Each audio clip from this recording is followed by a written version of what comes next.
നമസ്കാരം. കിരീടം സിനിമയുടെ ക്ലൈമാക്സിൽ നിന്ന് തുടങ്ങാം. ഈ രംഗത്തെക്കുറിച്ചാണ്. തിലകൻ്റെ വിഖ്യാതമായ കത്തി താഴെയിടറ സംഭാഷണത്തെക്കുറിച്ചാണ്. കിരീടം റീ റിലീസിലൂടെ വീണ്ടും വരുമ്പോൾ പഴയ ആലോചന വീണ്ടും വന്നു. അത് നിങ്ങളുമായിട്ട് പങ്കുവെക്കാമെന്ന് വിചാരിച്ചിട്ടാണ്. തിലകൻ എന്തിനാണ് കത്തി താഴെയിടറാന്ന് 4 തവണ പറഞ്ഞത്? ഒരുപക്ഷെ മിമിക്രിക്കാർ ആ രംഗത്തെ ആവർത്തിച്ച് മിമിക്രി വേദികളിൽ അവതരിപ്പിക്കാൻ കാരണം ആ 4 തവണയുള്ള ആവർത്തനം ആയിരിക്കാം. ആ ആലോചന ഉള്ളു തൊടുന്ന ഒരു നിഗമനത്തിൽ നമ്മൾ എത്തിക്കും. കിരീടത്തിൻ്റെ സത്ത എന്താണ് എന്നാണ് ആ ആലോചനയ്ക്കൊടുവിൽ നമ്മൾ മനസ്സിലാക്കുക.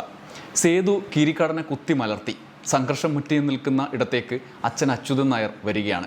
ആളുകളെ ഇങ്ങനെ തള്ളി നീക്കി വരികയാണ്. മോനെ എന്ന വിളി കേട്ട് സകലരും സ്തംഭിച്ചു. അപ്പോൾ അയാൾ ഒരു ചുവട് മുന്നോട്ട് നടക്കും. ചോരയിൽ കുളിച്ചു നിൽക്കുന്ന സേതുവിനോട് പറയും, കത്തി താഴെയിടറാന്ന്. കത്തി താഴെയിടറ. നിന്റെ അച്ഛനാണാ പറയുന്നത് കത്തി താഴെയിടറ.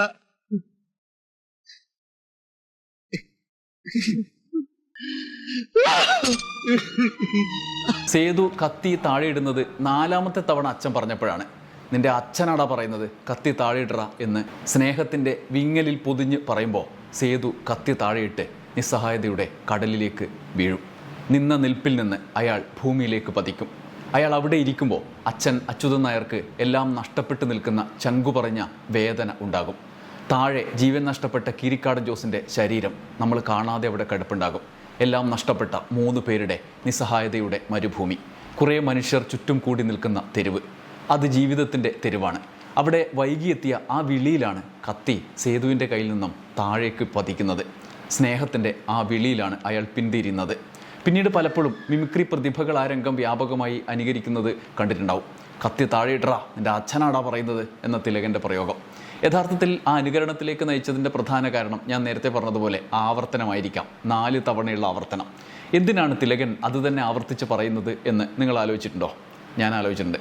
ശരിക്കും ആ രംഗത്തിൽ തിലകൻ 4 തവണയാണല്ലോ പറയുന്നത്. അതിൽ പല ഭാവങ്ങളാണ് ലയിച്ചു ചേർന്നിട്ടുള്ളത്. അപേക്ഷയുണ്ട്, ആജ്ഞയുണ്ട്, ഭീഷണിയുണ്ട്, സ്നേഹമുണ്ട്. ഒരേ ആവശ്യമാണ്, പക്ഷെ പല ഭാവത്തിൽ. അതിനെല്ലാം അയാൾക്ക് മറുപടി ഉണ്ടായിരുന്നു. ഒടുവിൽ അച്ഛൻ്റെ നേരെ കത്തി ചൂണ്ടി പ്രതികരിക്കുന്നും ഉണ്ട്. ഗുണ്ടയുടെ ഭാഷയും കാണിക്കുന്നുണ്ട്. അത്രയും നാൾ കീരിക്കാടൻ പ്രയോഗിച്ചിരുന്ന ഭാഷ.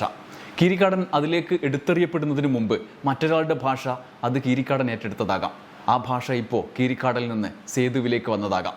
എന്നാൽ അച്യുതൻ നായർ സ്നേഹത്തോടെ ഒടുവിൽ പറയുന്നു, മോനെ നിൻ്റെ അച്ഛനാടാ പറയുന്നത് കത്തി താഴെയിടറ എന്ന്. അതോടെയാണ് അയാളുടെ കയ്യിൽ നിന്നും കത്തി താഴേക്ക് പതിക്കുന്നത്.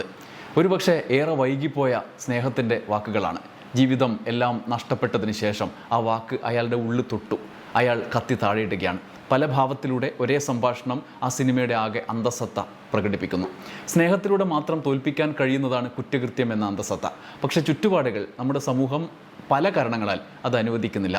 ഒരിക്കൽ തിലകൻ ആ സംഭാഷണത്തെക്കുറിച്ച് പറഞ്ഞപ്പോഴാണ് അതിൻ്റെ സൂക്ഷ്മതയുടെ കനം മനസ്സിലായത്. തിലകൻ കമലുമായുള്ള അമൃത ടിവിയിലെ സമാഗമം പരിപാടിയിലാണ് അക്കാര്യം വിശദീകരിക്കുന്നത്. അദ്ദേഹം പറയുന്നു, ഷൂട്ടിങ്ങിനെത്തുമ്പോൾ ഈ രംഗത്തിൻ്റെ ബാക്കിയെല്ലാം തീർന്നു.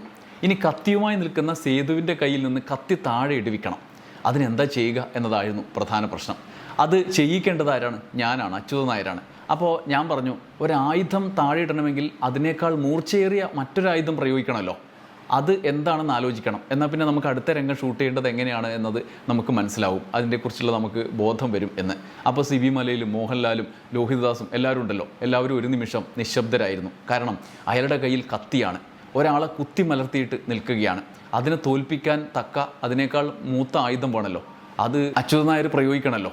പെട്ടെന്ന് ലോഹിതദാസ് ഒരു നിമിഷത്തെ മൗനത്തിന് ശേഷം പറഞ്ഞു, സ്നേഹം അതാണ് അതിനേക്കാൾ നല്ല ആയുധം. അത് എല്ലാവരും സമ്മതിച്ചു. പക്ഷേ ഡയലോഗ് എന്ത് ചെയ്യും? കത്തി താഴെയിടറാന്നാണ് ഡയലോഗ്. ആളുകളെ മാറ്റി തിലകൻ വരുന്നു, എന്നിട്ട് ആ ഡയലോഗ് പറയുന്നു. അതുകൊണ്ട് കാര്യമില്ല, പിന്നെന്ത് ചെയ്യും? അപ്പോൾ തിലകൻ പറഞ്ഞു, 4 തവണ ആ ഡയലോഗ് എഴുതിക്കോ, 4 ടോണിൽ ഞാൻ പറയാം എന്ന് പറഞ്ഞു.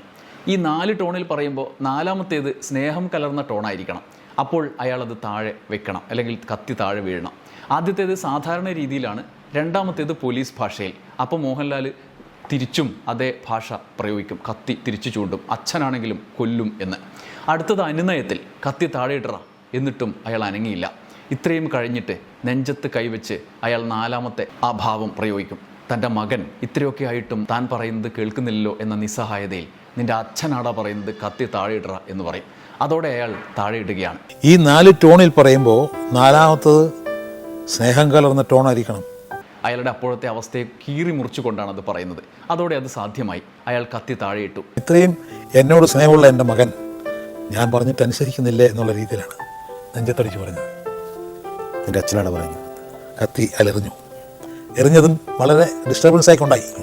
കാരണം അയാളുടെ അന്നേരത്തെ അവസ്ഥയെ കീറി മുറിച്ചുകൊണ്ടാണ് അത് പറഞ്ഞിരിക്കുന്നത്. സ്നേഹം ഏത് ആയുധത്തെയും നിർവീര്യമാക്കുന്ന ആയുധം. കീരിക്കാടൻ ജോസിനെ കുത്തിമലർത്തി സേതുമാധവൻ നിന്ന ഒരു നിൽപ്പുണ്ട്. അയാൾക്കെല്ലാം നഷ്ടപ്പെട്ടുള്ള നിൽപ്പ്. നീതിപാലകനാകാനും സമൂഹത്തിന് നീതി നേടിക്കൊടുക്കാനും ആഗ്രഹിച്ച നിഷ്കളങ്ക മനസ്സിനെ ആ തെരുവ് പിടിച്ച് കുറ്റവാളിയുടെ കിരീടം അണിയിച്ചു കൊടുത്ത കാഴ്ച. അതാണ് കിരീടം നമുക്ക് കാണിച്ചു തന്നത്.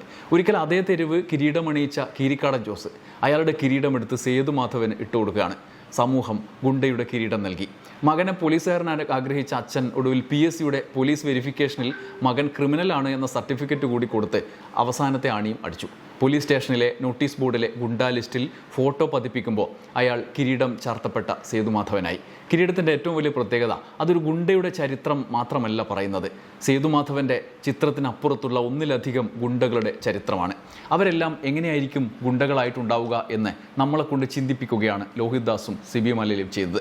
സേതുവിലൂടെ ഒരർത്ഥത്തിൽ കീരിക്കാടൻ്റെ കഥയാണ് പറയുന്നത്.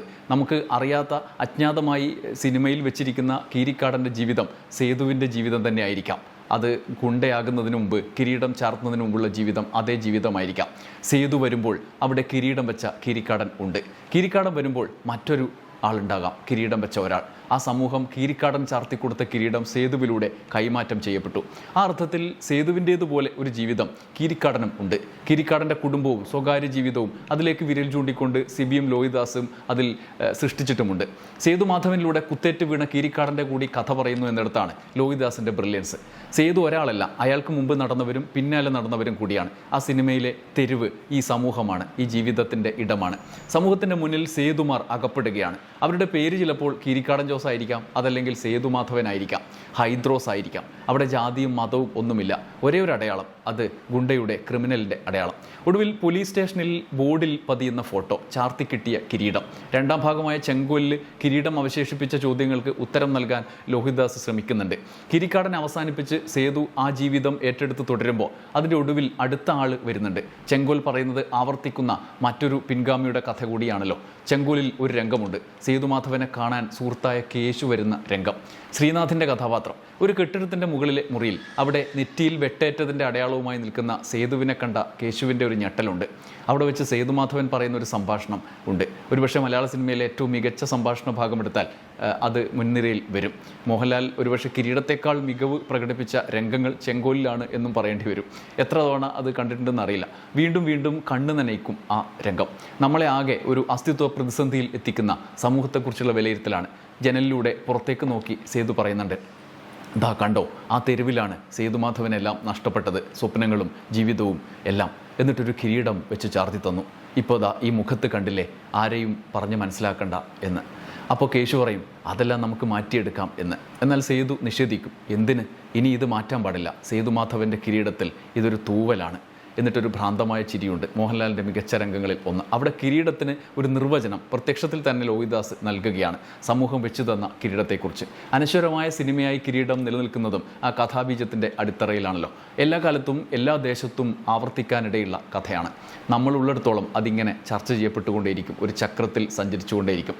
അവിടെ സ്നേഹത്തിൻ്റെ അഭാവത്തിൽ ലോകം അതിക്രമങ്ങളുടെയും അധിനിവേശത്തിൻ്റെയും കയ്യേറ്റങ്ങളുടെയും ആധുനിക ഗാഥ എഴുതുമ്പോൾ സ്നേഹരഹിതമായ ആൾക്കൂട്ടങ്ങളുടെ അതിക്രമങ്ങൾ കൊണ്ട് ലോകം നിറയും. സ്നേഹം കൊണ്ട് ലോഹായുധത്തെ നേരിട്ട അച്യുതൻ നായരുടെ സ്നേഹം. ലോഹിദാസും സിബി മലയിലും കിരീടത്തിൽ പറഞ്ഞ ആ സ്നേഹത്തിൻ്റെ ഗാഥ കൂടി കിരീടത്തിൻ്റെ രണ്ടാം വരവിൽ ചർച്ച ചെയ്യപ്പെടട്ടെ, ആവർത്തന റിലീസിൽ ചർച്ച ചെയ്യപ്പെടട്ടെ എന്ന് നമുക്ക് ആഗ്രഹിക്കാം. സ്നേഹമാണ് അഖിലസാരമൊഴിയിൽ എന്ന് പാടിയ കവി നമ്മുടെ നാട്ടിലാണല്ലോ പറഞ്ഞത്. നന്ദി, നമസ്കാരം.